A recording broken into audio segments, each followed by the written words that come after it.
I truly apologize for anyone unfortunate enough to stumble upon this post and reading it. I messed around with things that are best left untouched. I mocked the devil himself, and now he's going to kill me. It all started when my friend brought over that cursed board to my home. I was fresh out of a relationship, hurting, upset. Lily wanted to cheer me up, so she brought over a Ouija board, which she thought would be a silly game. I am a believer of the occult, so I really didn't want to play. I really didn't want to invite anyone or anything into my home. But she convinced me. So we did. The two of us. I fetched a couple dollar store candles from my attic, lit them up. We turned off all the lights, placed my board on my coffee table, and began playing. If there are any spirits that would like to contact us, please move the planchet to yes, Lily said, while moving the planchet in a circular clockwise motion on the board. Once she stopped moving it, the planchet began to move towards yes. I got chills. Are you sure it's fine to play this game? I asked her, feeling less confident each minute. Yes, of course. Come on, have some fun. I noticed the planchet moving again, even though we didn't ask any question. It moved to F, then U, then N. Fun, Lily said. What does that mean? Lily asked. The planchet didn't move. She shrugged and asked another question. What's your name? The planchet moved to Z, then O, and I held my breath, fearing the worst. But instead of moving back to Z, the planchet moved to E, and then stopped. I took a deep breath. Lily gave me a weird look, and then asked again, How old are you? The planchet moved to 1, then 9. 19, I said under my breath. How did you pass? This time I asked the question, getting into the game a little bit more. The planchet didn't move. It seems like she won't answer questions she doesn't like, Lily said, then spoke to the board. Did you live in this house? The planchet moved to yes. When? I asked. It moved to a 1, then 9, then 7, then 2. 1972, Lily said thoughtfully. We continued on asking generic questions and getting generic answers. When we asked things more personal, things about her death, she didn't answer.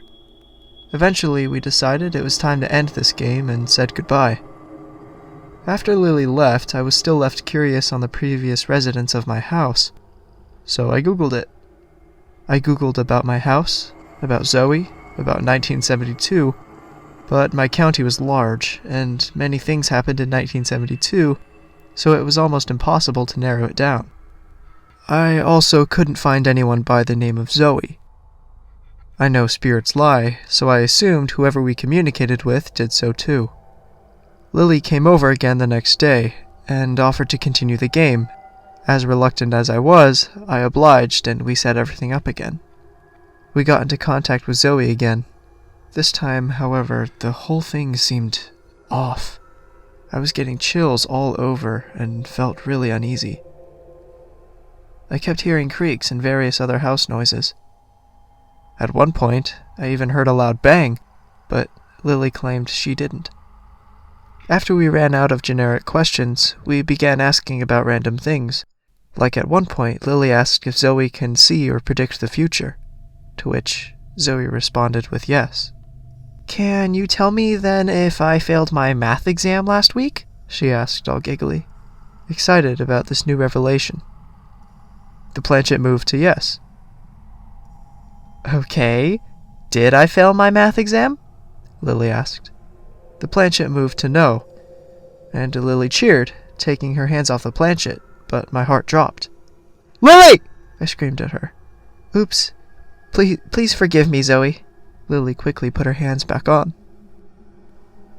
Can you tell us the next lottery winning numbers, too? Lily asked, still giddy with excitement. I, however, only felt worry. Something wasn't right. The candles were going crazy. The planchette moved to yes, but then began spelling out something. I won't tell you. It finally finished spelling out after a long moment. Lily looked disappointed, but then asked something horrifying. When will I die? Lily! I warned her, but it was too late. The planchette began moving. It first moved to T, then O, then M, and it kept spelling until it finally finished the word. Tomorrow. The candles went crazy as the planchette stopped moving and went out. Goodbye, Zoe, I said, completely terrified, and forcefully moved the planchette through goodbye and took my hands off, relighting the candles. What the fuck, Lily? I asked her. I was furious. Oh, calm down. Of course I won't die tomorrow, she said. Come on, let's continue the game. Her voice sounded just a little bit off.